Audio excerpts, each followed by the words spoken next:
Merci d'être présent et présente à cette présentation. L'idée, c'est de vous présenter les différents outils de changement et ce sont vraiment des méthodes. Aujourd'hui, dans les accompagnements, que ce soit les accompagnements managériaux, les accompagnements coaching, les accompagnements même thérapeutiques, il y a toute une partie de la posture et vraiment d'adopter la posture qui convient à chaque typologie d'accompagnement. Il y a une posture managériale, une posture de coach, une posture de thérapeute.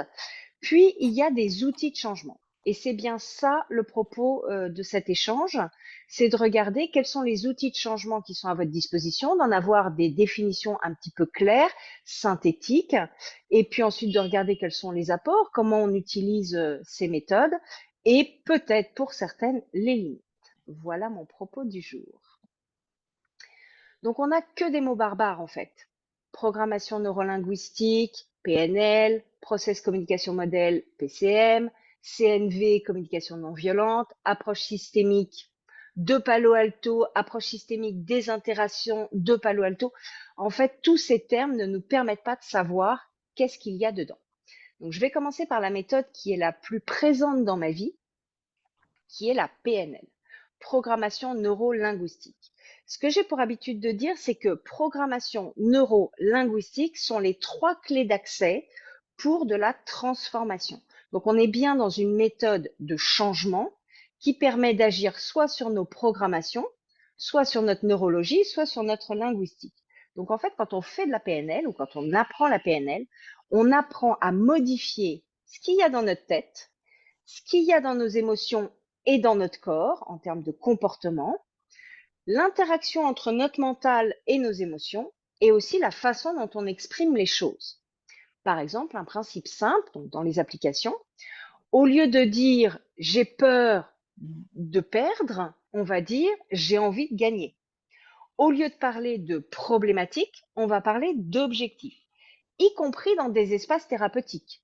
Quand on fait de la thérapie avec la méthode PNL, on va plutôt parler des solutions et de ce que l'on vise au final, plutôt que de parler des douleurs, des problématiques. Alors évidemment, on va pouvoir les accueillir. C'est une méthode qui permet vraiment d'accueillir les choses. Mais très rapidement, on va dire à la personne, OK, qu'est-ce qu'on fait de tout ça? Quand on travaille avec la PNL en management, parce que je vais à nouveau partager sur les trois modes d'accompagnement, quand on travaille avec la PNL dans l'accompagnement managérial, on va également s'orienter énormément sur les opportunités, sur les choses qu'on est en train d'apprendre. On va avoir une vraie méthode de feedback, valoriser les personnes avec qui on travaille et d'être vraiment dans une qualité relationnelle. C'est ça que la PNL va apporter en termes de management, une qualité relationnelle avec l'autre et aussi une qualité relationnelle avec soi. Souvent, on l'oublie, mais la PNL apporte vraiment des moyens d'être aligné, de se sentir bien avec soi, bien avec l'autre, bien avec l'environnement, en acceptant qu'on ne vit pas dans un monde de bisounours. Hein. Parfois, les gens me disent oui, mais toutes ces méthodes, c'est un peu une injonction au bonheur. Je ne suis pas d'accord parce que effectivement, ça serait rajouter une contrainte, contrainte d'être heureux, sur un nombre de contraintes que nous avons déjà. Donc, on est vraiment dans savoir s'aligner et être le plus confortablement possible avec l'environnement tel qu'il est et les problématiques telles qu'elles nous sont proposées par, alors j'ai une dimension un peu univers, hein, c'est l'univers qui nous propose des situations, parfois l'entreprise, parfois le conjoint, la conjointe, parfois les enfants, parfois les amis, parfois des gens qu'on ne peut pas encadrer, qui nous proposent des contraintes.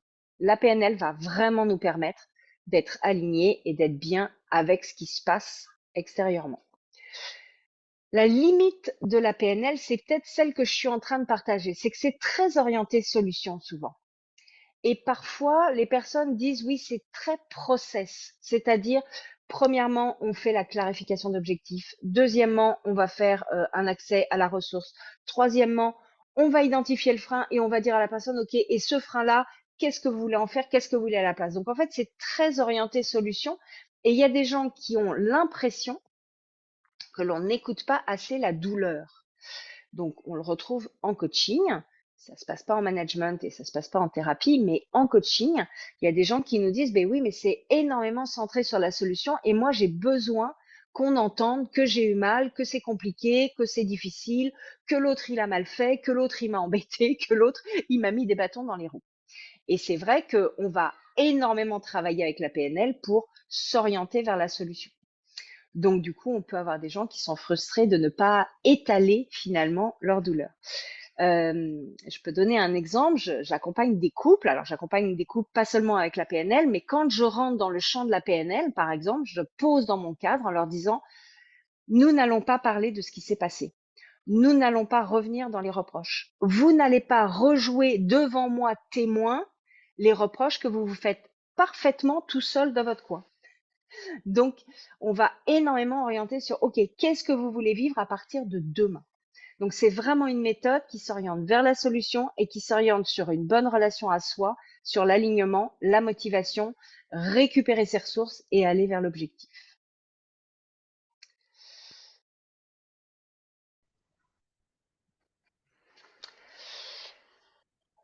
Pour la deuxième méthode, je vais choisir l'énéagramme. L'énéagramme, c'est un outil de décodage de la personnalité, mais contrairement aux autres, c'est pas seulement je décode et je comprends qu'est-ce qui me compose. C'est aussi un outil de développement personnel. Donc c'est très centré développement personnel. Moi, je peux le faire. Alors évidemment, ça fait une vingtaine d'années que je pratique l'énéagramme, donc je le fais aussi en entreprise. Mais à chaque fois, on tombe sur des entreprises qui nous disent on veut que les personnes fassent du développement personnel et c'est vraiment la demande. Donc c'est un outil qui est très très peu présent dans les entreprises, mais qui est très présent dans les développements personnels, dans les stages, les ateliers, les formations, même les accompagnements en développement personnel. C'est un modèle, si je dois donner une définition claire, c'est un modèle à 9 typologies. Donc, on part du principe que l'être humain, il y a 9 versions de l'être humain.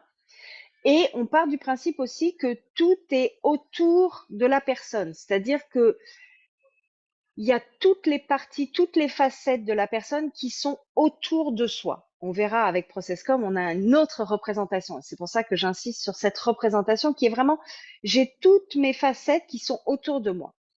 Et on part du principe dans cet outil qu'il y a des facettes de soi auxquelles on a accès pratiquement en automatisme. Et il y a des facettes de soi avec lesquelles on n'a pas accès en automatisme, qu'il va falloir faire l'effort d'aller visiter, mais qui finalement sont la vraie complétude de notre personnalité. C'est dans ce sens-là que c'est un outil de développement personnel. C'est qu'en fait, on a tout en soi, et c'est très cohérent avec des postulats d'autres méthodes, on a tout en soi, toutes nos ressources sont présentes en soi et quelque part on a une pleine puissance et un plein potentiel pour faire ce qu'on a envie de faire, mais on n'arrive pas à accéder à l'ensemble de ce qui nous compose.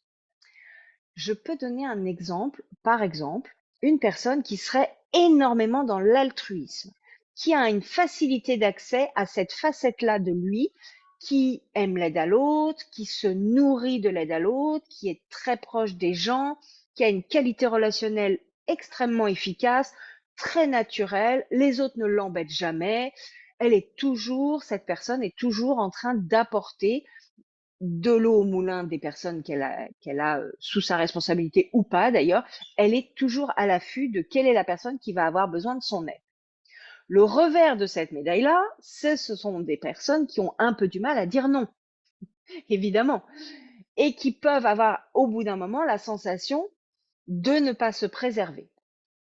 Dans leur système de personnalité, il y a une partie d'elles qui sait très bien faire ça, mais auxquelles elles n'ont pas accès parce que c'est à l'envers des valeurs principales. Il y a une partie qui est sainement égoïste, et je mesure mes paroles, sainement égoïste, auquel elles n'ont même pas conscience qu'il y a cette partie-là. Tout le travail de développement personnel, par exemple pour cette personnalité et avec l'énéagramme, c'est de voir combien toutes ces parties sont présentes, y compris celle qui sait faire de l'égoïsme sain, qui sait dire non, qui sait poser des limites, qui sait dire à l'autre, pas tout de suite, mais je reviens vers toi quand j'aurai fini ce que j'ai à faire pour moi, qui sait prendre du temps et qui sait reprendre le contrôle pleinement de sa vie et de ses actions. Alors que la partie qui est branchée sur l'altruisme, la personne donne le contrôle à l'autre qui a besoin. Donc, c'est vraiment l'énéagramme, c'est vraiment une méthode qui permet d'avoir en visuel et vraiment de façon très consciente tout ce qui nous compose et de pouvoir aller chercher des parties de nous auxquelles on n'a pas l'habitude.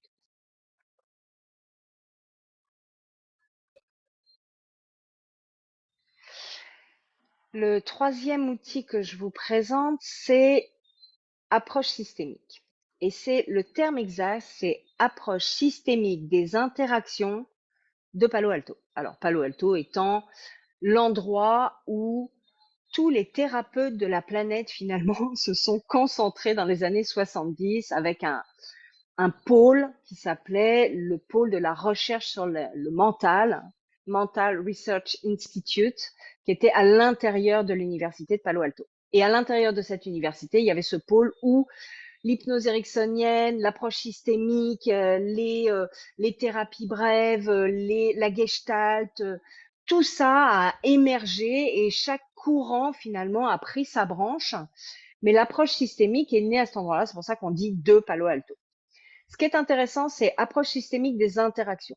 En fait, c'est une méthode qui va décoder les boucles interactionnelles. Donc vraiment comment je suis en interaction avec l'autre et comment ce que je fais influence le comportement de l'autre et comment le comportement de l'autre influence mon comportement dans la relation. Et ça va s'occuper principalement des relations quand ça ne marche pas. Quand il y a au moins une des deux personnes qui n'est pas content ou contente de la relation. Ce qu'on va appeler derrière, ça va devenir le client du changement. Si je suis en conflit avec quelqu'un, que c'est moi que ça embête, alors c'est moi qui deviens le client du changement. Toute la méthode repose sur décoder ce qui nous permet de maintenir une interaction qui ne soit pas satisfaisante. Donc vraiment, cette idée de boucle, hein, j'envoie quelque chose dans la relation, ça revient dans une certaine matière et ça me fait réagir. Et en général, ce que je renvoie dans la relation est improductif à 100%. Mais parce que j'ai pas conscience que je participe au fait que ça se passe mal. L'autre non plus d'ailleurs. Donc, c'est une méthode qui est très intéressante et très complémentaire avec la première méthode que je vous partageais, qui est la PNL, parce que ça va vraiment regarder comment on fait naître et on maintient une problématique. Évidemment que c'est une problématique relationnelle, mais ça peut être une relation avec une autre personne, ça peut être une relation avec un groupe, ça peut être une relation avec soi-même, ça peut être une relation avec une entité. Une entité, par exemple, j'ai un problème avec l'entreprise. L'entreprise n'existe pas en soi. C'est un numéro de SIRET sur un papier à la préfecture. Mais une personne peut décider d'avoir un problème avec l'entreprise, avec la société, avec le management. Je peux, moi, en tant que manager, décider d'avoir un problème avec mon équipe. Enfin, décider, penser que j'ai un problème avec mon équipe. Donc, en fait, on est des animaux de meute. On est tout le temps en interaction. Même pour les personnes qui disent non mais moi j'adore être seule, c'est bien parce qu'on est des animaux de meute qu'on a des besoins de solitude. Hein, si on était des animaux solitaires, ça ne viendrait même pas à l'idée de rechercher cette solitude. Donc on est tout le temps en interaction. On peut être en interaction à travers les écoutes, à travers YouTube, à travers la télé, à travers nos entreprises, à travers dans nos foyers, avec nos enfants, avec nos compagnons. On est tout le temps en interaction. Et en fait, on peut faire la courte échelle pour que nos interactions ne soient pas satisfaisantes. Et l'approche systémique de Palo Alto va vraiment s'occuper de explique-moi comment tu fais pour créer le problème relationnel, que ce soit avec toi, avec l'autre, avec une entité qui finalement n'a pas une existence très précise. Et il y a toute une méthode de questionnement parce que, à nouveau, comme la PNL, c'est extrêmement processé. Donc, en général, quand on apprend l'approche systémique, il y a une histoire de posture qui est pas facile à comprendre parce qu'au début, on a juste envie de se dire que tout est de la faute de l'autre. Donc, il va falloir revenir à non. J'ai aussi une participation dans la situation relationnelle. Une fois qu'on a baissé notre posture et qu'on se dit, OK, en fait, avoir un problème relationnel, c'est une collaboration pleine et entière. Je vais regarder ce que je mets dans la relation pour pouvoir le modifier. Et derrière, il y a un questionnement qui est très, très processé. Qui fait quoi? Qu'est-ce que tu ressens? Qu'est-ce qu'à ton avis ressent l'autre? Quel est l'intérêt? Et ensuite de reprendre une position un petit peu extérieure pour savoir finalement quel est l'objectif de maintenir le problème. Quel est l'objectif que finalement on vise et qu'on n'arrive pas à atteindre? Souvent, il y a des problématiques de je veux avoir le contrôle, je veux changer l'autre, je veux que l'autre comprenne, je veux que l'autre me suive, je veux que l'autre soit d'accord avec moi, je veux qu'il arrête de me dire que ce que je fais n'est pas bon, je veux qu'il arrête de penser que j'ai tort, je veux avoir de façon un peu générique le contrôle sur ce qui émane de moi et sur ce que l'autre va faire, va dire ou penser de moi. Et toute la méthode repose sur décoder la super stratégie d'excellence pour obtenir et maintenir le problème. La limite de ça, c'est que si j'ai des gens qui ne sont pas prêts au changement, que ce soit en management, que ce soit en coaching, que ce soit en thérapie, si la personne refuse sa responsabilité dans la situation, alors je ne pourrai rien faire.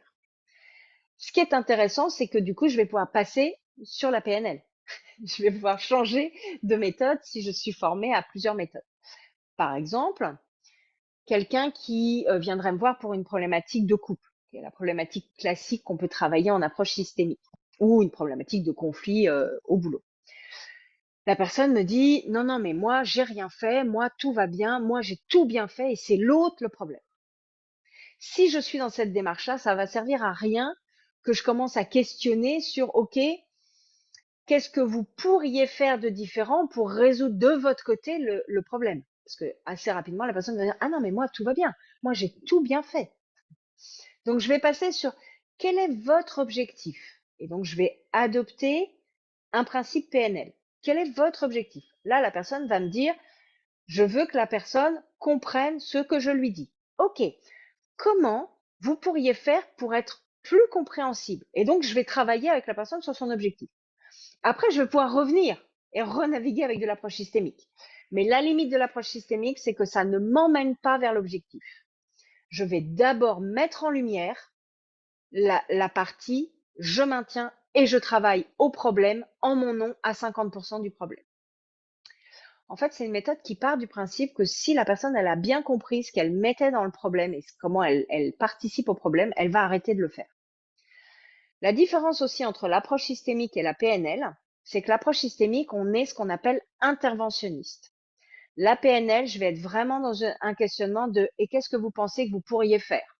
L'approche systémique, je vais dire j'aimerais bien que vous essayiez quelque chose. Alors évidemment, je vais le dire avec beaucoup d'élégance, une posture basse, je ne vais pas obliger la personne, mais je vais être interventionniste. Je vais demander à la personne de faire des expériences et de faire des étapes pour voir ce que ça donne. Et en fait, ce que je vais faire, c'est que je vais lui demander de faire d'autres expériences dans cette relation.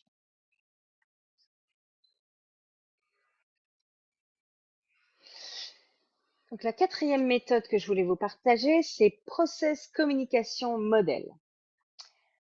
PCM, quand on le voit, et c'est vraiment un modèle déposé. Donc, la ProcessCom, c'est un modèle qui s'occupe des interactions également, comme l'approche systémique, mais dans une version comment je me connais bien, je connais bien mes besoins psychologiques pour être en bon état de communiquer et comment j'adapte ma communication à la personne que j'ai en face de moi. Et comment j'adapte ma communication en fonction du niveau de stress qui est le mien, mais celui-là, normalement, je sais le gérer, mais aussi en fonction du niveau de stress de l'autre. En fait, c'est une méthode qui part du principe que tous les fonctionnements sont observables et tous les changements de niveau de stress sont observables. Si je sais bien observer mon interlocuteur et si je sais bien m'observer, je sais exactement ce que je peux mettre dans ma communication pour permettre à tout le monde de redescendre en pression. Par exemple, quelqu'un qui aurait, alors on a 6 profils, hein, donc il y a un profil qui s'appelle le profil empathique. Et en face, je peux avoir, par exemple, moi, j'ai un profil plutôt analyseur. Donc, analyseur veut dire je m'appuie sur des faits. J'ai mon cerveau qui travaille un peu en bullet point. Quand j'écris un mail, c'est plutôt bonjour, en raison du contexte, pourriez-vous me faire premièrement, deuxièmement, troisièmement. Naturellement, je communique plutôt comme ça. Si j'observe que quelqu'un est dans un profil empathique, je sais que je vais devoir changer ma communication parce que ce que j'ai l'habitude de faire peut être carrément hyper violent pour quelqu'un qui est avec un profil empathique. Donc la process communication va vraiment me donner des points d'observation pour comprendre comment je fonctionne, quelles sont mes habitudes en termes de communication, quels sont mes besoins psychologiques qui, s'ils ne sont pas remplis, me fait monter en stress et donc me fait me ratatiner dans mes habitudes de communication, et qui j'ai en face, quels sont les besoins psychologiques de la personne que j'ai en face, et comment je peux mieux communiquer, non plus en faisant uniquement ce que je fais correctement, mais en faisant ce dont l'autre a besoin. Donc, typiquement, quand j'écris un mail à quelqu'un qui a un profil empathique dominant, puisque tous les profils sont à l'intérieur de chacun d'entre nous, je vais prendre quelques précautions en disant que la personne est la bienvenue, que c'était intéressant la dernière fois sur le propos qu'elle a partagé, ou que je lui demande à elle parce que je pense qu'elle va pouvoir m'accompagner correctement ou me donner un conseil. Je vais aller valoriser la personne, puisque la personne qui va avoir un profil empathique a besoin d'être accueillie, prise en compte, elle a des besoins psychologiques d'être prise en compte dans une interaction. Évidemment, si je tombe sur ou si j'ai un collaborateur qui est à peu près dans le même profil que moi, je vais pas me gêner pour lui dire bonjour, pourrais-tu, premièrement, deuxièmement, troisièmement, puisque je sais que ça lui convient. Moi, je vois bien quand j'ai des gens qui viennent vers moi et qui me parlent de leur partie empathique, bah, c'est moins adapté. Alors aujourd'hui, évidemment, je peux accueillir n'importe quelle façon de communiquer avec moi, mais quand j'étais plus jeune et que voilà, je tombais sur des gens qui étaient plus empathiques que ce que je suis, je trouvais ça un peu dégoulinant. Dans ma tête, je me disais, bon, c'est bon, dis-moi le propos, dis-moi pourquoi tu es là et explique-moi ce que tu veux.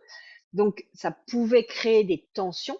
Et donc, si les personnes en face avaient réussi à s'adapter à la façon dont j'aime qu'on communique avec moi, et ben, du coup, ça aurait été plus détendu. La process-com part vraiment du principe de la collaboration, de comment je vais communiquer pour baisser les niveaux de stress et remonter la qualité relationnelle. On part du principe que la façon dont on va dire les choses est plus importante que ce qui est dit finalement. La process com est très, très, très présente dans les entreprises.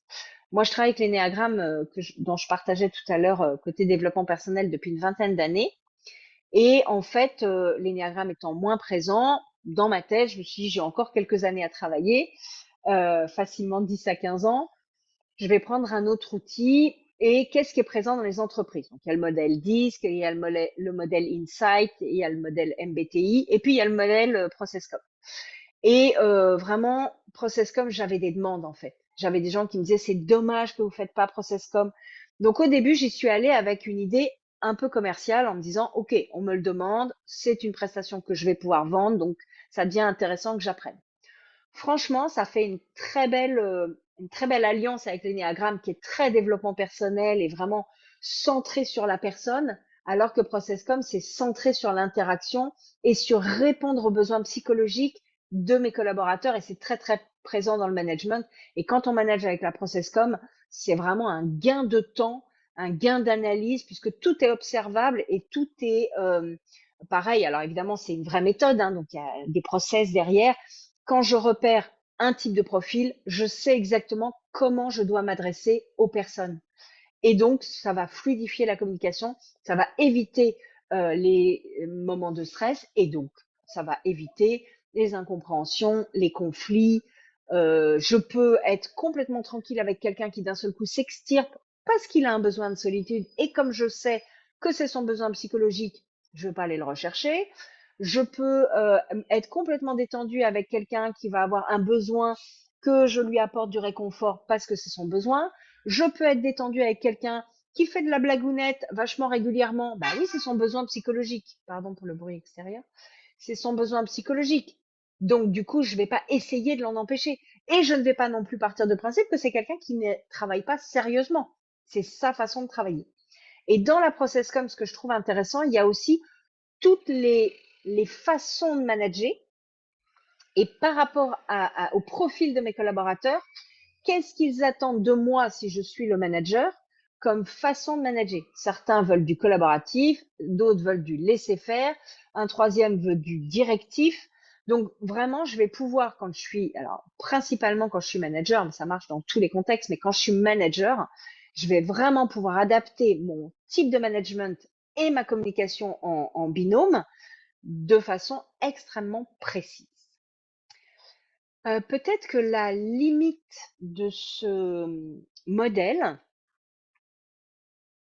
repose sur un manque de développement personnel. C'est pour ça que tout à l'heure je disais c'est une belle alliance avec l'énéagramme parce que c'est très orienté vers la communication et vers manager l'autre, baisser le niveau de stress de l'autre et que parfois il faut accueillir et il faut laisser la personne faire un petit peu comme elle veut et ne pas non plus être tout le temps en train d'essayer de s'adapter aux autres. Donc c'est peut-être la limite de la process.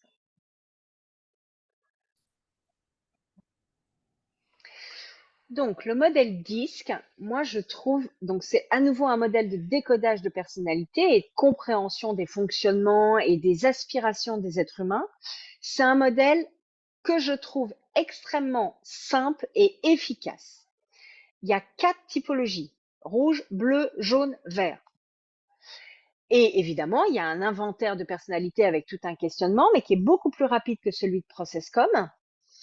Et je trouve qu'il est très, très pratique quand on veut faire des grands séminaires. Nous, on fait des séminaires à 70 personnes sur le modèle DISC.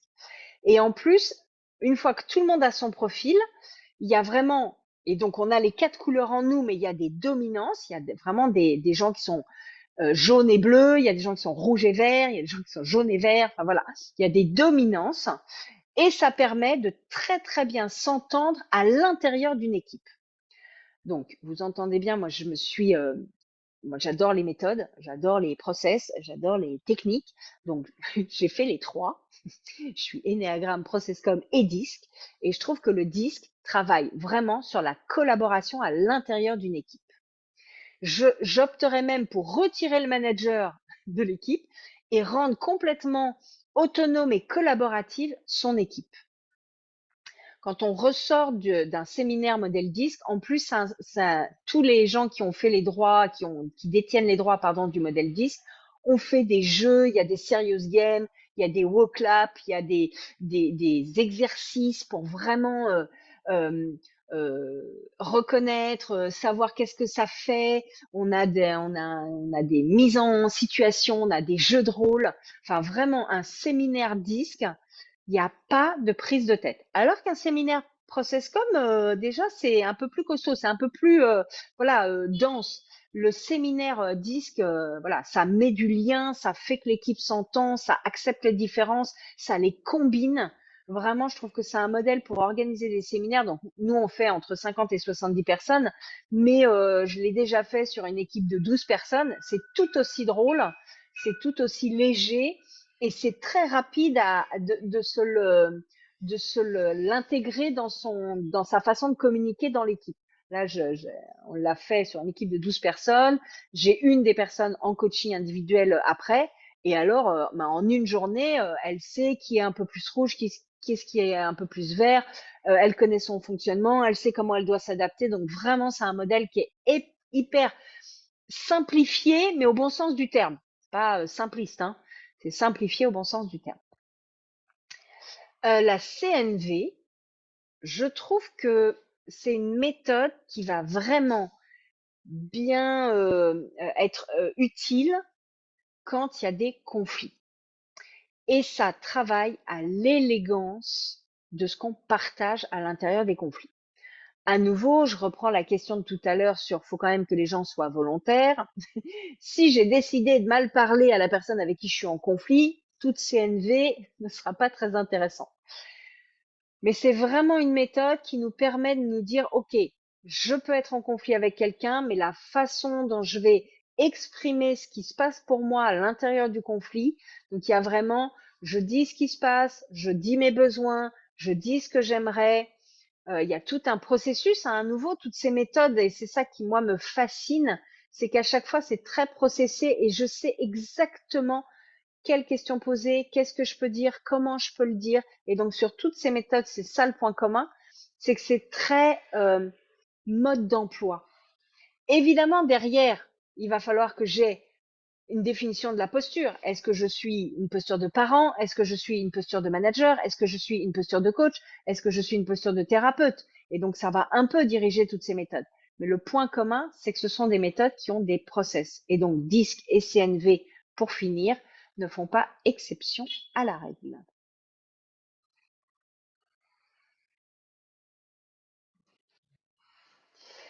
Donc voilà, j'arrive à la fin de mon propos. J'espère que vous avez à peu près compris et que j'ai été assez claire sur les différences de ces différents outils. Il y a vraiment cette idée sur les outils que ce sont des méthodes et qu'on les utilise suivant là où on doit accompagner. Et évidemment, ça va être différent si on accompagne juste dans sa vie personnelle, l'éducation, les amis, le compagnon, la compagne, si on utilise ces outils en management ou si on utilise ces outils en coaching ou en thérapie.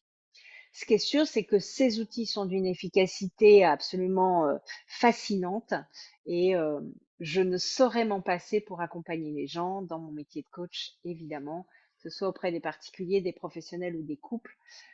J'utilise ces méthodes en boucle et j'en suis ravie. Je vous remercie de votre écoute et je vous dis à bientôt.